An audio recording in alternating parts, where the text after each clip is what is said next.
Hello everyone, সবাই কেমন আছেন? আজকে আমি রান্না করব শালগম দিয়ে রুই মাছ। তার জন্য আমি এখানে 3টা শালগম নিয়েছি। তো এখন আমি শালগমগুলো কেটে নিচ্ছি। শালগম কিন্তু শীতকালীন সবজি। এই সবজিগুলো শীতকালে কিন্তু বেশি পাওয়া যায় আর খেতেও ভালো লাগে। যে কোনো ধরনের বড় মাছ দিয়ে কিন্তু রান্না করে খেলে ভালো লাগে, আবার মাংস দিয়েও রান্না করে খাওয়া যায়। তো আজকে আমি রুই মাছ দিয়ে রান্না করব। তার জন্য কিন্তু আমি একটু বড় বড় করে কেটে নিচ্ছি।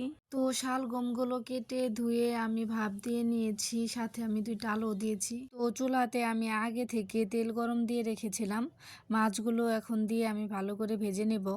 তো আজকে আমার সাথে এমনটা হবে আমি ভাবিনি, কারণ আজকে মাছ ভাজা হতে না হতেই চুলায় গ্যাস চলে গিয়েছিল, যার কারণে আমার লাকড়ি চুলায় রান্না করতে হয়েছে। রান্না তো একটু করতে কষ্ট হয়েছিল, কিন্তু তারপরেও অনেকটাই ভালো লেগেছে, আনন্দ পেয়েছি।